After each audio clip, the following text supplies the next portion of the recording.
Rugged shores and woodlands of the north, its history of copper mines and iron ore, the Great Lakes fishery. To the farmlands of the southern counties we'll look around, my friend, and all that waits the sportsman in the state of Michigan. And sometimes when the moon brings out the diamonds in the snow, and the stillness of the forest lies encased in Arctic cold, the wind might whisper through the trees, listen if you can, it tells you of the beauty in the state of Michigan. Hi there, come on in. It's Thursday night, July 8th, 2004. Our summer shows are brand new programs each week, except for one classic feature. From the show I did 22 years ago on this date, we're going to see the worm man, Bob Pichet, who taught me the way to keep night crawlers fresh for fishing.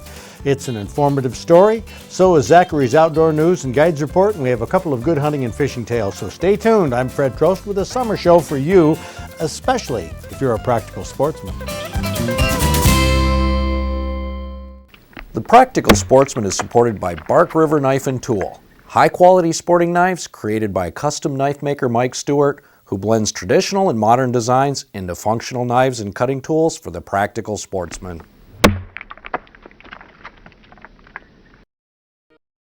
By D.L. Kessler & Sons Construction, providing full-service contracting for residential and commercial developments all over Michigan, building a quality reputation since 1977. And by the financial support from viewers like you. Thank you. And now it's time for me to take off 25 pounds, put my toupee on, and drop back to July 8th, 1982, where we'll learn the best way to keep night crawlers fresh while you're fishing. My sidekick in those days was Ed Groves, and my guest on this show was the worm man, Bob Pichet. Okay, Bob, I got the blue ice now. Right. We have to have blue ice to take the worms out. Right. I thought this was to bring the fish back. No, that's to keep the worms fresh all day long while they're in your boat. Okay, you just freeze these in your freezer. Freezer. Take a small cooler. A cooler. Right. This is all for the worms. Right. This is all for the worms. Now I can see a bag. That's to put the crawlers in. Okay, we're going to put the crawlers in. How do you do this? You take your box, you slide it in the bag, slide it down, and dump them. Take your box back out. That's the easy way. That's the easy way. Now we have 250 worms in here. Right. That should be enough for tomorrow. Right. Right. Okay, with the bedding. What do we do? Just put these on the bottom? Lay the blue ice on the bottom. Okay, lay it. Right. Okay, and then you stick one there, one on the side, and one on this side. Okay. Then you just take the bag of worms, roll the top, sit them down on the blue ice. Okay. Then you put the top on the cooler, which the top is right there. Alrighty. Now this is how you're supposed to take worms fishing. That's how you keep the worms and keep them fresh all day long. When you need a couple worms, you lift the top up, reach in the bag, reach down, get out a couple worms, go put them in your bucket, close the bag back up, put the top back on, and they stay cool all day long in there. What about those worms on the bottom? Aren't they going to freeze? No, they won't freeze. They'll move around in there and get away from it. The blue ice is not that cold that it's going to freeze anything. Huh. Okay, but they will stay fresh all day long, and you only take out what you're going to use. Well, put them in your bucket. I'm psyched up now. But do these worms catch fish? Yes. Some of them are so big in there, they attack the fish. Well, Bob, we're at the fishing grounds here. How deep of water are we in? We're reading about 15 feet, 16 feet of water right in here. Okay, now, the worms have got to be in that ice chest. Right, that's exactly where they're at, where we put them last night. Okay, now, what's the trick? Give me the scoop here. How do you handle them in the boat? Okay, first of all, I'll take a bucket, and I'll go to the side of the boat, and I'll dip myself some water with the fresh water out of the lake. Well, let's do it here. That's a small bucket of water. Small bucket of water, dump some out so you don't have too much in the bucket. Now, what's this going to be for? Now, we're going to wash the worms that we take out of the bedding. Okay. So we keep them nice and clean and fresh. There they are. They've been there overnight. They've been there overnight. They've been in here all night. Now, they're looking good. Drop them in the water. This kind of method cleans the worms and kind of helps keep your boat clean also. And also keeps your hands clean, so if you want to eat a sandwich later on, you'll have no problem. I know what you mean. Okay, we should have enough worms there to last us for about a half an hour, 45 minutes. Now we'll go from there, we'll go into the chest here, and we'll take out some ice. Some ice? Right. We'll use the other bucket that we have, we'll dump some ice in.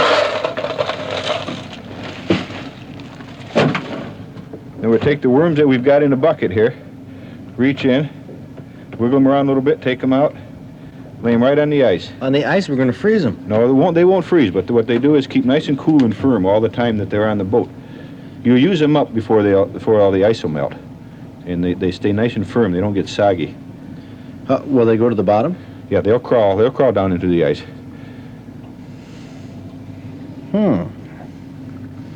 Okay, now we're ready. Well, why don't we just keep them in the dirt? You know, in the back of the boat like everybody else does. Because the heat from the sun and the warm temperatures will kill them within an hour after they're back there. So you have to keep them cool, and the only way you can keep them cool is keep them on ice. Well, if they're out of the cooler. Now we're ready to get the worms. They look like they're all nice fresh. and cool. They're right out of the cooler and sitting on the ice. We'll take the worm.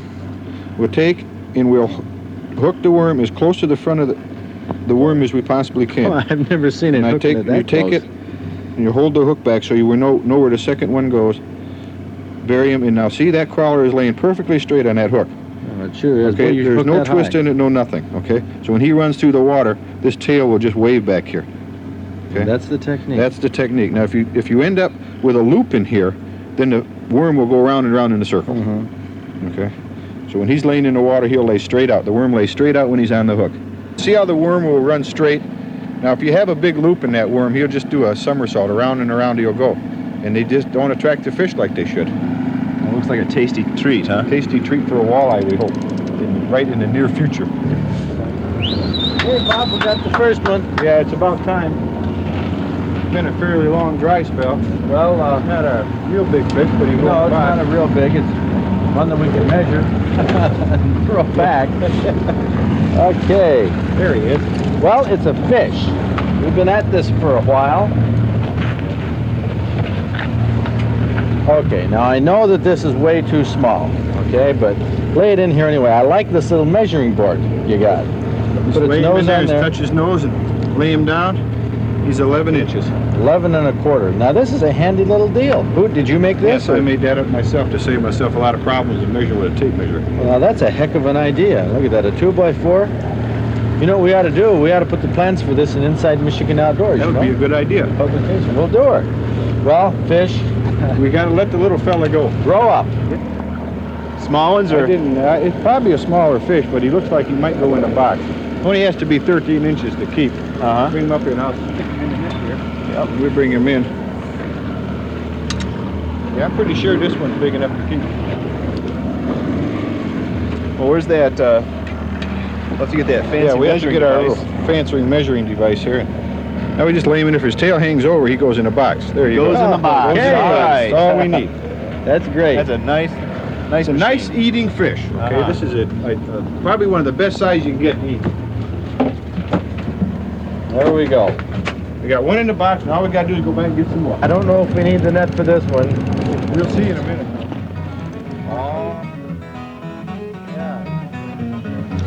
We certainly didn't need the net for this one, Ed. It was a perch. You know, this was a day on Lake St. Clair. We were fishing right at the mouth there of the Detroit River, Renaissance Center in full view. There were really hundreds of boats out there by midday on Friday. Of course, on a weekend, sometimes thousands, they tell me. We're going to be fishing more on Lake St. Clair this summer. It's exciting to me.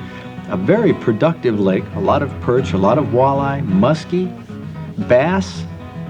But on this particular day... The video on that feature was a little rough because it's been sitting in our video library on 3/4-inch tape since 1982, but the information is as good now as it was then, and despite the fact that keeping worms on ice is the most practical way to do it, I haven't seen any anglers do this since. They leave them in the cottage cheese containers, and in 2 hours they're a mushy mess. If you're a Practical Sportsman partner, you can see this video in high resolution on the web. In fact, you can see the whole show from July 8th, 1982, which includes an unusual muskie and all the regular features we did in those days. If you're not a member, you can read the transcript, get the plans for the measuring board, and even read the 1982 newsletter by logging in at practicalsportsman.org.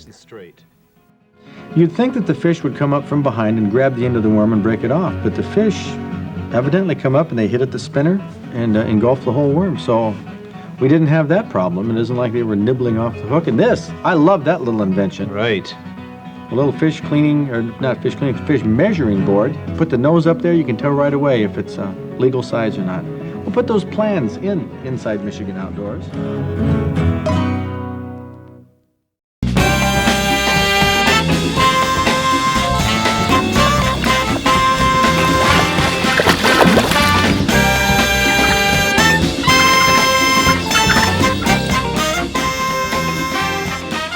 Sean Downing from Plymouth, hunting on opening morning in Isabella County, up on some private land. You got a buck. And you know, the statistics don't do this justice, because 10 points, okay. What is a point?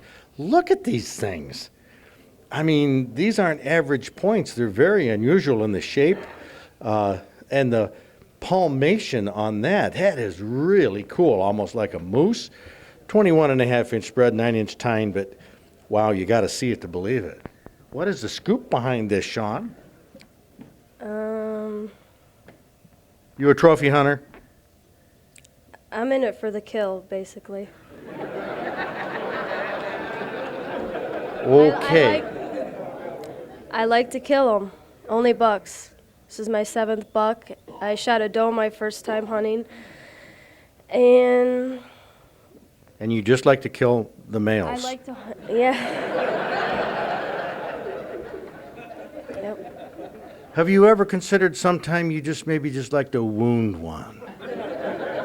Well, I wounded him. I let him cry and suffer a little bit, but... I see. How old are you? 25. And you've taken how many bucks? This is my 7th. Wow. This is the biggest one. And the big ones are better? Big is always better. Okay, I'm not going to do very well in this interview. I'm just telling you, this is going to be a struggle any way you look at it. At least he followed a doe. He did follow a doe. I know you like that part.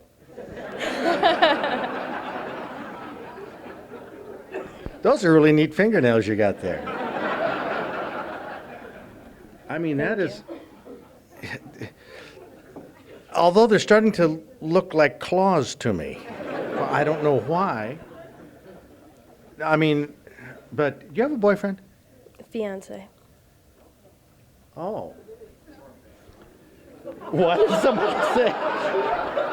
Does he hunt? Yeah, he started. He hasn't gotten anything yet, though. Do you hold that against him? No, more for me. When is this date going to be? May 1st this year. Okay, it's during turkey season, but... I know. I'm going to have to miss out on that, but I did get my permit. You know, the cool thing about turkeys is that you can only shoot the males. Mm-hmm. I got a 10-inch beard this year. Well, last year. How did you get into hunting? My dad. Huh. Is he over there? No, he's back there in the back. Your dad, I imagine, is fairly obedient? I mean, you're an assertive young woman, I think. Aren't you? I don't know. Well, you can decide that for yourself, folks. I think you are quite a woman here, and I'll call you ma'am. And this is really is this the biggest buck you've ever taken? Have you ever taken any unusual like this? No. Does that make any difference to you? Yeah. So your goal then is to get a huge antlered buck. Sure, but I still like the little ones. But this isn't really little, No. is it? I don't think so. Well, I want to tell you... I'm happy with it. And I'm very happy having you here, Sean, and I really appreciate talking with you. And you're a very nice young lady, and golly, I hope if I ever see you in the woods, don't shoot, it's me! Yeah, congratulations. Thank you, Sean.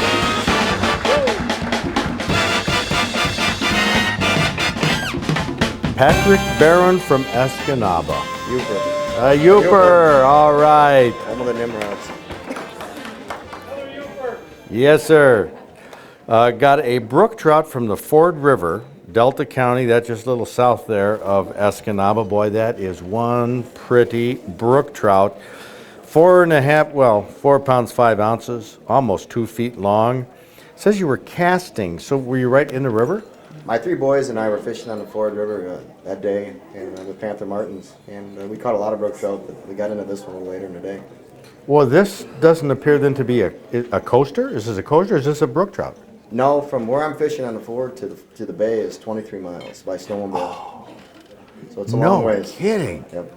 Holy cow. I mean, for a brook trout this size in Michigan, over 4 pounds, 23 miles from, I would say it has never been to the big lake. I would have to agree. There's a real deep hole there, maybe 12, 14 feet, and that's where we're fishing. The last spot of the day. So. And what, you were fishing with Panther Martin, just casting and? Correct, casting all up and down the river. Well, how did this stack up? What did the Master Angler program tell you? First last year in Michigan.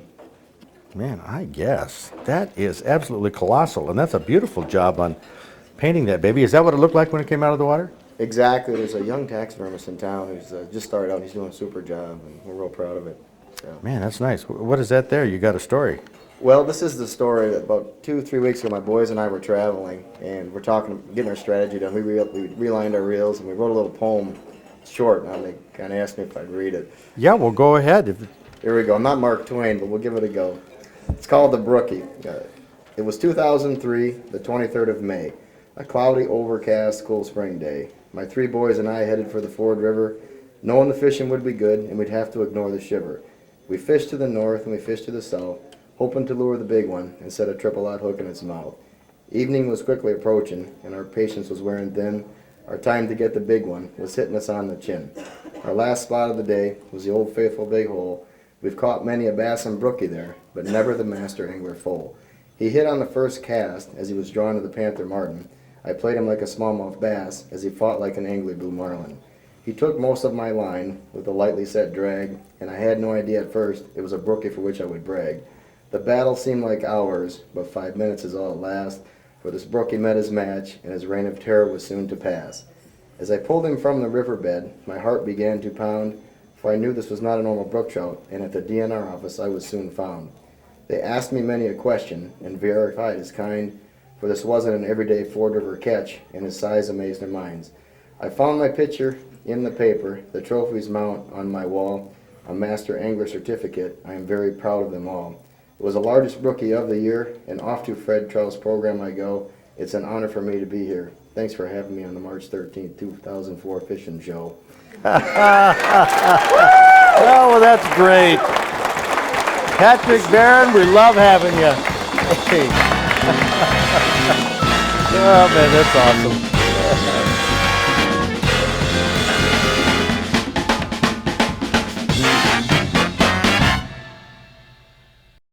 Well, that's our summer show for July 8th. 9 more summer shows, then we pick up the pace in the fall. Now remember, Puppy Saturday is not this weekend, it's the following weekend, July 17th, a part of the Bath Days Festival here in Bath. So remember, take a kid fishing if you can. Teach him about keeping worms on ice. It's a lot of fun. And get outdoors if you can. It's a great place to be. See you next week.